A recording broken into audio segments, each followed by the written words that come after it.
about what this night means to you performing on the big stage at such a cool event with, what, 20,000 people? Yeah, it's really, this whole week is just an amazing week for music and especially for the fans. And I love it. The thing I love about coming is I love coming early and watching all the performances because when you're on the road a lot, you don't get to see a lot of shows. And I still remember the first CMA Fest I came to when Brooks and Dunn opened up, and I started freaking out. Like I got to play after these guys. But I love the way the fans are so close, and you get to see the fans all week, and then you come here and you're on a bill that would cost $1 million somewhere, and I'm proud to be a part of it. Chuck? I know the week started off with a big performance for you to benefit of the Wild Horse, which included Kenny Rogers. I know you've done a lot of things with Kenny over the past couple of years, the CMA Hall of Fame induction as well. Just talk a little bit about his influence on you. Oh, the one for Kenny, I don't think I'd be in country music. He was that guy when I was a real young kid. Him and Hee-Haw were the people that made me perk my ears up and really listen and say, what is this? I want to hear more of that. And there's so many of his songs that I still know by heart, and I still can get up and sing it any time. And Kenny was that catalyst for me to start this whole run of country music. He was a guy that I was just crazy about because you didn't just hear him on the country stations, you heard him on the pop stations, you heard him on so many stations that were out there, and he's a legend. And then the fact that I've been asked to sing with him at the CMAs, and I got invited to his Hall of Fame induction to sing. They asked me to come sing Lucille. That's just crazy to me. And it's been wonderful, and he's become a good friend. And he's one of those idols. He's one of those guys that put on that mountain for me in music. And so I'm proud to know him and proud to have been able to sing with him. Hunter? Hey, just wanted to ask about the next record that you're working on. I read that it was going to be maybe a little bluegrassy. Was Wagonwheel kind of the inspiration for that, maybe? Yeah, Wagonwheel, we proved that you could really go to the other end and have a big hit on country radio with Wagonwheel. And so we're working on a lot of stuff. We're still up in the air with what really the basics of it's going to be, but we're just recording as many songs as we can, and then we'll put together the record, and hopefully people will like it. But yeah, Wagonwheel was a catalyst for even that thought.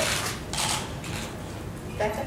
Can you just talk about the dedication of the country music fans? Some of them, they plan their entire year and their vacation fund to come here, and on a night like tonight where performances may go well at 1, 2 in the morning, they're still going to be out there rocking as they have in past years. And just talk about that dedication and commitment they have. That's the one thing I found in the last 6 or 7 years being in Nashville, how dedicated fans really are. And I love that. I love seeing that. I love talking to the fans I get to talk to. And I always say that it seems another kind of music, they always look for the next big thing. And in country music, they look for the next big thing, but they also want to have that warm blanket that helped them through this relationship, or that singer that they've always loved. And I think it's wonderful. I remember playing, 3 years ago when I was on tour with Rascal Flatts, and we had a 3-hour rain delay, and it was really bad. It was lightning and everything in the middle of the show, and so I had to clear all the fans out. We were sitting in our bus and I'm talking, and we're like, there's going to be anybody here when we play. It was a 3-hour rain delay, and I'll never forget stepping on that stage and seeing the whole stadium full, and I'm like, where were y'all? You're still here, but it was awesome. That dedication, like you said, they plan their year around this week. This is their week of off from work, and so they're going to take everything in and love it, and I love being a part of that.